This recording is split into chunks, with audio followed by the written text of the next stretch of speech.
Trust is the foundation of every good marriage, or at least, that's what I used to believe. But trust is funny. It's easy to take for granted until it's broken, and then it becomes impossible to get back. I never thought I'd be the kind of husband to doubt his wife, but then again, I never thought Claire would give me a reason to. The day everything changed started like any other. I was working in my office, buried in spreadsheets and client emails. Claire had already left for her yoga class, and the house was unusually quiet. Too quiet. It wasn't until my phone buzzed with a calendar notification that I remembered something. Our security system was set to auto-update that afternoon. We'd had a few break-ins in the neighborhood recently, and I'd installed cameras in the living room, the garage, and the front yard a few months ago. Nothing fancy, just enough to keep an eye on things. Curious, I logged into the app to check the camera feeds, making sure everything was working properly. The living room feed loaded first, showing the empty sofa and Claire's forgotten coffee mug on the table. Nothing unusual there. Then I switched to the garage camera. At first, I didn't notice anything out of the ordinary. The garage was dimly lit, the workbench covered in tools and the lawnmower sitting in the corner where it always was. But then I saw movement. A figure stepped into frame. A man I didn't recognize. He was tall, broad-shouldered, wearing a black hoodie and cargo pants. He glanced around the garage like he was looking for something, his movements quick and deliberate. My pulse quickened. Who the hell was this? And why was he in my garage? The timestamp on the video was from the previous evening, around 8 p.m. I'd been out running errands at the time, and Claire had said she was staying home to catch up on some reading. The man moved toward the workbench, and then another figure appeared, Claire. She was wearing a tank top and leggings, her hair pulled into a messy bun. She looked casual, relaxed, like she wasn't at all concerned about the stranger in the garage. My stomach twisted. I watched as she walked up to him, placing a hand on his arm.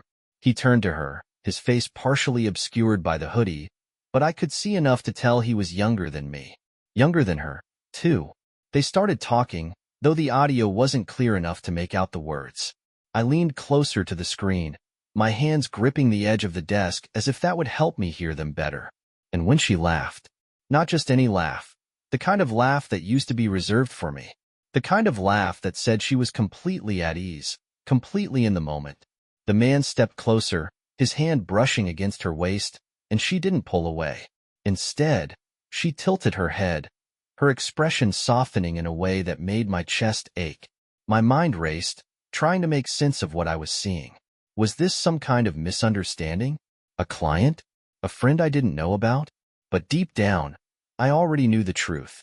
Claire leaned in, her face inches from his, and said something that made him grin. Then, before I could process what was happening, she closed the distance between them and kissed him. My entire body tensed. It wasn't a quick, meaningless kiss. It was slow, deliberate, full of something that had been missing between us for years. The video ended there, cutting off abruptly as the system cycled to the next clip. I sat back in my chair, staring at the blank screen, my heart pounding in my chest. This wasn't real. It couldn't be. Claire wouldn't do this. But the evidence was right in front of me, undeniable and unrelenting. The rest of the day passed in a haze. I couldn't focus on work, couldn't think about anything except the video. I wanted to confront her, to demand answers. But every time I pictured her walking through the door, I froze.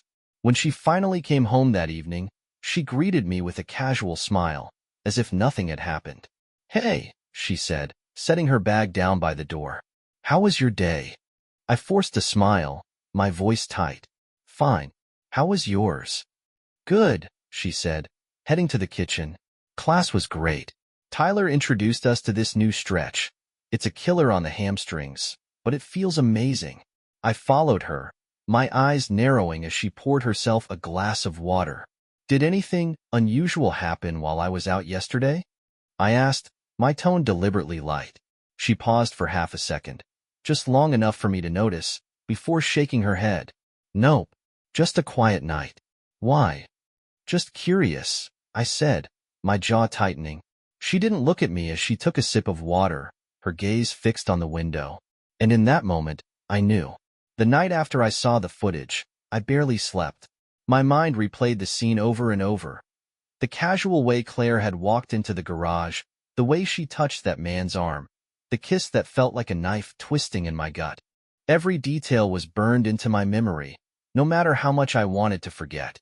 I lay in bed, staring at the ceiling, listening to the faint hum of Claire's breathing beside me. She looked peaceful, as if nothing in her world had changed. Meanwhile, mine was falling apart. I needed to know more. The clip I'd seen was damning, but it wasn't enough. How long had this been going on? Who was that man? The questions ate away at me, and I knew I wouldn't be able to rest until I had answers. The next morning, Claire left the house around 9 a.m., saying she was meeting a friend for coffee. Normally, I wouldn't have thought twice about it, but now, every word out of her mouth felt like a potential lie. Which friend? I asked, keeping my tone casual as I sipped my coffee. She paused, just for a moment, before replying. Jessica. I nodded, pretending to go along with it, but as soon as she walked out the door, I was on high alert. I pulled up the security app on my phone and started reviewing more footage from the garage. If that man had been there before, the cameras would have caught it. It didn't take long to find another clip. This one was from 2 weeks ago, late in the evening. Claire had told me she was working on a project for her book club and needed quiet, so I'd gone to bed early. The video showed her walking into the garage around 11 p.m., dressed in a silk robe that barely covered her legs. My stomach churned as I watched her pace back and forth, glancing at the door like she was waiting for someone. And then he appeared. The same man, dressed in jeans and a plain t-shirt, his face clearer this time. He looked younger than I'd initially thought. Mid-20s, maybe, with dark hair and a confident swagger that made my blood boil. They didn't waste any time. As soon as he stepped inside, Claire closed the door and pulled him toward her. Their conversation was muffled, but the body language said it all. She leaned into him, her hands on his chest, her head tilted back as he kissed her neck. I had to look away. The betrayal was one thing, but the ease with which she carried it out was what hurt the most. This wasn't a mistake or a moment of weakness. This was planned. I spent the rest of the day in a fog, barely able to focus on anything. Claire came home in the afternoon, smiling like nothing was wrong, asking me how my day had been.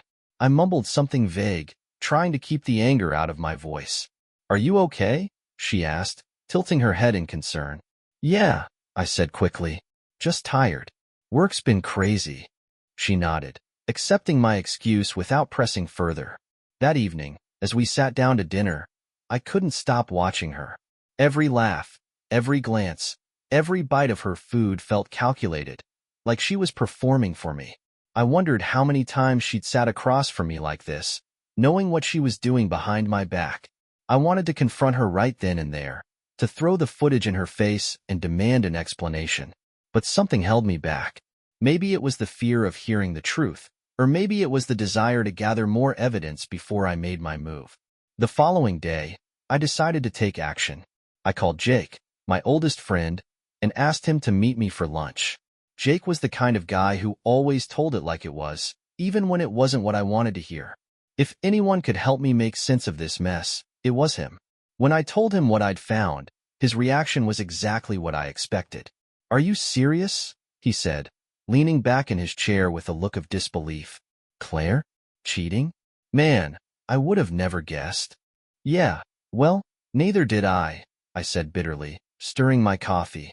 Jake shook his head, his expression darkening. So what are you gonna do? I don't know, I admitted. That's why I called you. I need to figure out my next move. Well, first things first, Jake said, leaning forward.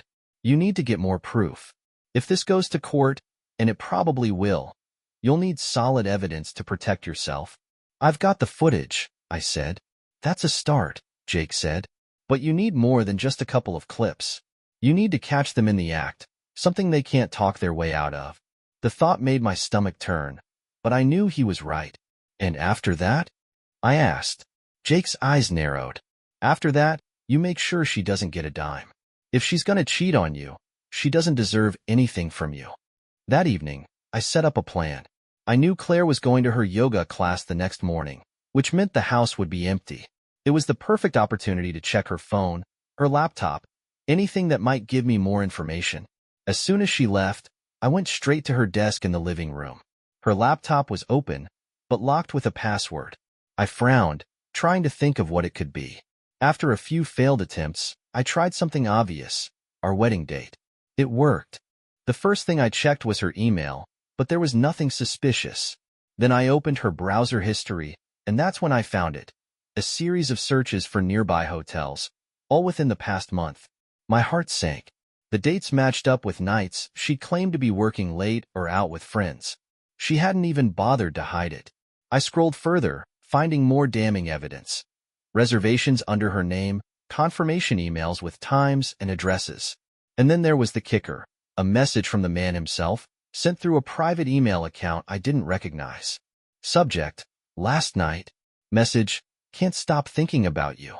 When can we meet again? My hands clenched into fists as I stared at the screen. This wasn't just some fling.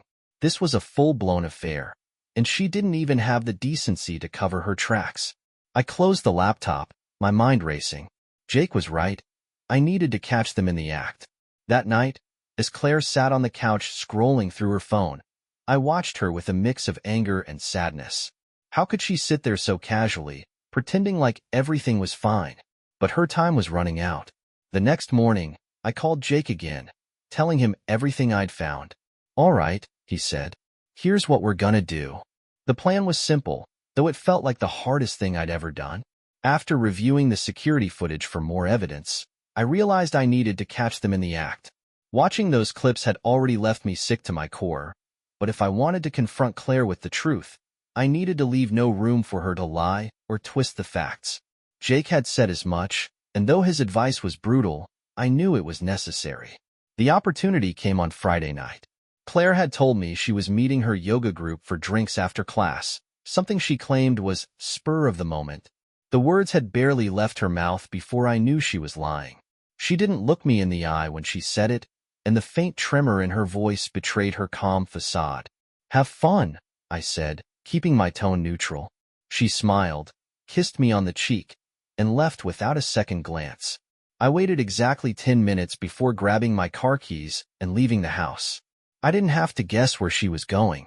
One of the hotel addresses I'd found in her emails had a reservation for that same night under her name, and I knew that's where she'd be. The drive there felt like an eternity. My hands gripped the steering wheel so tightly my knuckles turned white, and my chest felt like it was being squeezed in a vice. Anger coursed through me, hot and sharp, but underneath it was something colder: disbelief, maybe even shame. How had it come to this? How had I let it come to this? When I pulled into the parking lot of the hotel, my stomach churned. It was a modest place, nothing fancy, but it was clean and discreet. The kind of place where people went to avoid being noticed. I sat in the car for a few moments, staring at the entrance. My heart was pounding, and my breathing felt shallow, but I forced myself to focus. This was it. I couldn't back out now. I stepped out of the car, the night air biting at my skin, and walked toward the entrance. The clerk at the front desk barely looked up as I passed, which was fine by me. I took the stairs instead of the elevator, each step feeling heavier than the last. Her room was on the second floor, and when I reached the door, I hesitated. The muffled sound of voices reached my ears, and I pressed myself against the wall, straining to listen. Laughter. Hers. It was light, carefree, the kind of laugh she hadn't shared with me in years. My jaw tightened as I moved closer, my hand hovering over the doorknob. The voices were clearer now, and I could make out a man's deep, smooth tone, followed by another laugh from Claire. I couldn't take it anymore. I twisted the knob and shoved the door open. The scene in front of me hit like a sledgehammer. Claire was perched on the edge of the bed, her hair down and her blouse unbuttoned, just enough to reveal more than I wanted to see. The man was standing in front of her, his shirt off, his hands resting casually on her shoulders. They both turned to look at me, their faces frozen in shock. "Mark." Claire's voice cracked, her smile vanishing. The man straightened, his expression shifting from surprise to something resembling smugness. He didn't try to cover up or explain himself. He just stood there, staring at me like I was the intruder. "What the hell is this?" I demanded, my voice shaking with barely controlled rage. Claire scrambled to her feet, her hands raised as if to calm me down. Mark, it's not what it looks like. Don't, I snapped, cutting her off. Don't you dare insult my intelligence with that line. The man smirked, crossing his arms over his chest. Relax, man, he said casually. It's not that big of a deal. Not that big of a deal? I echoed, my voice rising. You're in a hotel room with my wife, half naked, and you're telling me it's not a big deal? Mark, please, Claire said, stepping between us. Let me explain. Explain what? I shouted, the words tumbling out of me before I could stop them. Explain how you've been sneaking around behind my back? How you've been lying to me every single day? How you brought this piece of garbage into our lives? Hey, the man said, his smugness faltering. I ignored him, my focus entirely on Claire. Her eyes were wide, her face pale, and for a moment, I thought I saw a flicker of regret. But then her expression hardened, and she squared her shoulders. You don't understand, she said, her voice trembling. It's not about you, Mark. It's about me. It's about you? I interrupted, laughing bitterly. Of course it's about you. It's always about you, isn't it? Your needs, your happiness, your damn yoga classes. What about me, Claire? What about our marriage? Her silence was deafening. The man stepped forward, raising his hands in a mock gesture of peace. Look, I think we all just need to take a breath here. I turned on him, my fist connecting with his jaw before he could finish the sentence. He stumbled back, crashing into the nightstand, and Claire screamed. Mark, stop, she shouted, grabbing my arm. I shook her off, my breathing ragged as I glared at the man. Get out, I said through clenched teeth. Get the hell out of here before I really lose it. He didn't argue. He grabbed his shirt from the bed and bolted out the door, leaving Claire and me alone in the wreckage of what was once our marriage. She sank onto the edge of the bed, her head in her hands. Mark, Don't, I said, my voice low and cold. Don't say anything. I've heard enough. I left the hotel room without looking back, the door slamming behind me. My hands were shaking as I made my way to the car, my heart pounding so hard it felt like it might break through my chest. Every breath I took felt shallow, every step heavier than the last. By the time I slid into the driver's seat, my head was spinning with anger, disbelief, and a creeping numbness that threatened to take over. I sat there for a moment, gripping the steering wheel, trying to force myself to think. But no matter how hard I tried, the image of Claire with that man wouldn't leave my mind. Her disheveled hair, her shirt half open, the way she looked at him. It wasn't just betrayal. It was something worse. She'd looked at him the way she used to look at me. And now, all I could do was wonder how many times this had happened, how many lies she told, how long she'd been laughing behind my back.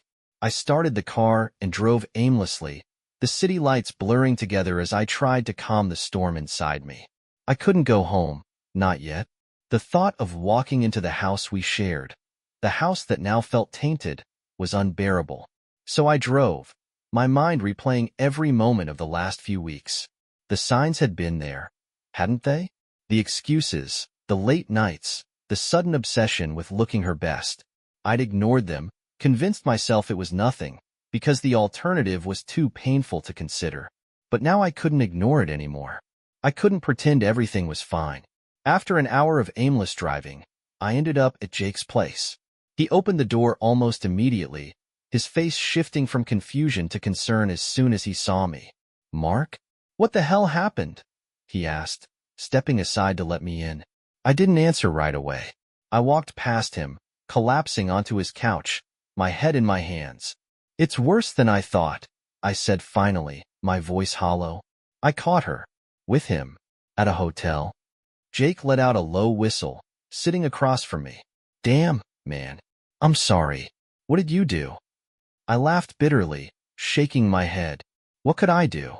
I confronted her, told him to get the hell out, and then I left. Jake frowned, leaning forward. What about Claire? What did she say? She tried to justify it, I said, my jaw tightening. Tried to make it about her, about what she needed. Like I wasn't enough. Jake sighed, running a hand through his hair. So what now? I don't know, I admitted. I can't go back there, not tonight. I need time to think. Jake nodded, his expression softening. You can crash here if you need to. Take as much time as you want. I nodded gratefully, but the truth was, I didn't know how much time I needed. Hours? Days? Weeks? How do you recover from something like this? I stayed at Jake's that night, lying awake on the couch, staring at the ceiling as my mind raced. Sleep didn't come easily, and when it did, it was restless and full of dreams I couldn't escape. By the time morning came, I felt like a shell of myself. Jake handed me a cup of coffee as I sat at the kitchen table, staring out the window. You can't let her get away with this, he said after a while. She made her choice, Mark. Now you need to make yours. I nodded slowly, his words sinking in. He was right. I couldn't just let this slide. Claire had destroyed our marriage, and she wasn't going to walk away without consequences. I'm going to call a lawyer, I said finally, my voice steady for the first time in days. I'm going to file for divorce, and I'm going to make sure she doesn't get a damn thing. Jake grinned, clapping me on the shoulder. Now you're talking. Let me know if you need any help. I nodded, feeling a flicker of determination in the pit of my stomach. It wasn't much, but it was a start. I didn't go to a friend after leaving Claire. Instead, I drove to the outskirts of town, to a place I hadn't visited in years, a cabin my parents had left me after they passed. It wasn't much, just a small structure tucked away in the woods, but it was mine. I hadn't set foot in it since Claire and I got married. She'd always hated it, calling it too rustic and a bit depressing, but now it felt like the perfect place to be alone. The cabin was exactly as I'd left it, dusty, cold, and quiet. I spent the first few hours cleaning it up, my hands moving mechanically as my mind replayed everything that had happened. By the time the sun set, I was exhausted, both physically and emotionally. I lit a fire in the old stone hearth and collapsed into the armchair, staring at the flames as they flickered and danced. The silence was deafening. For the first time in days, I had nothing to distract me from my thoughts. I'd been so focused on confronting Claire, on gathering evidence and filing for divorce, that I hadn't stopped to process what it all meant. Now, sitting in that cabin with nothing but the crackle of the fire for company, it hit me all at once. I was alone. I hadn't realized how much of my identity had been tied to being Claire's husband. Even after everything she'd done, the idea of not having her in my life felt surreal. It was like losing a part of myself, a part one wasn't sure I wanted back, but a part one didn't know how to live without. I poured myself a drink, the whiskey burning my throat as I swallowed. The weight of the betrayal sat heavy on my chest, but beneath it was something else. Relief. For the first time in years, I didn't have to pretend. I didn't have to wonder if I was good enough or worry about what Claire thought of me. I was free. The next morning, I woke up with a splitting headache and a renewed sense of purpose. I spent the day clearing out the cabin, tossing old furniture and clutter that had been gathering dust for years. It was cathartic, like shedding a skin I no longer needed. As the days turned into weeks, I started to rebuild, not just the cabin, but myself. I got up early every morning, chopping wood and fixing things that had fallen into disrepair. The physical labor was exhausting, but it felt good to work with my hands, to create something tangible. I avoided contact with anyone from my old life. I ignored Claire's calls and messages, and I didn't tell anyone where I was. I needed this time to be alone, to figure out who I was without her. One evening, as I was stacking firewood outside, I heard the crunch of tires on gravel. I turned to see a car pulling up the narrow dirt road, its headlights cutting through the fading light. My first thought was that it was Claire, but as the car came to a stop, I saw that it was someone else entirely. A woman stepped out, her silhouette backlit by the headlights. She was tall and lean, her dark hair pulled into a loose braid. She looked familiar, but it wasn't until she spoke that I placed her. "Mark," she said, her voice cautious. It was Lena, a former colleague from my accounting days. We'd worked together years ago before I started my own business, and I hadn't seen her since. "Lena?" I said, confused. "What are you doing here?" She smiled faintly, holding up a folder. "You didn't exactly leave your affairs in order. Evelyn sent me." I frowned, taking the folder from her. "Evelyn? Your lawyer," she said. "She asked me to bring these documents to you. Said you weren't answering your phone." I glanced at the folder, then back at her. "How did you know where to find me?" "She did some digging," Lena said with a shrug. "You're not exactly easy to track down." I invited her inside, the warmth of the fire chasing away the chill as she sat down at the small kitchen table. We talked as I made us coffee, catching up on the years since we'd last seen each other. She told me about her new job, her divorce, and the cabin she'd been fixing up on the other side of town. By the time she left, it was well past midnight. She gave me her number, telling me to call if I needed help with the paperwork or anything else. I nodded, watching her taillights disappear down the road, a strange sense of calm settling over me. Over the next few weeks, Lena and I kept in touch. At first, it was just about the legal stuff, questions about the divorce settlement, advice on how to navigate the process, but it didn't take long for our conversations to shift. We talked about everything: work, life, the things we'd lost and the things we were trying to rebuild. It wasn't romantic, at least not at first. It was something simpler. Two people who understood what it meant to start over, finding comfort in each other's company. Claire, meanwhile, had moved out of the house. I heard through Evelyn that she was staying with a friend, trying to piece her life back together. I didn't ask for details. I didn't want to know. One afternoon, as I was chopping wood outside the cabin, my phone buzzed with a notification. It was a news article, forwarded by Jake. Local photographer's infidelity scandal goes viral. I skimmed the article, my heart sinking as I realized what it was about. Someone had leaked the hotel footage online. Claire and that man, caught in the act.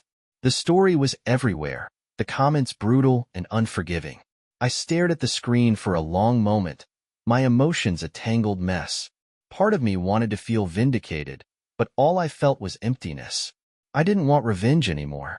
I just wanted to move on. I deleted the article and went back to work, the sound of the axe splitting wood echoing through the quiet woods. Weeks turned into months, and life at the cabin began to feel like my new normal. The wounds Claire had left behind weren't healed, but they didn't sting as sharply anymore. The days were filled with work and solitude, a rhythm that brought me a sense of peace I hadn't known in years. Lena became a regular part of my life. At first, it was just her occasional visits to drop off paperwork or offer advice about the divorce proceedings. But over time, those visits stretched into long conversations, shared meals, and quiet moments by the fire. She never pushed, never pried, but her presence was grounding in a way I hadn't expected. The divorce was finalized on a rainy Thursday afternoon.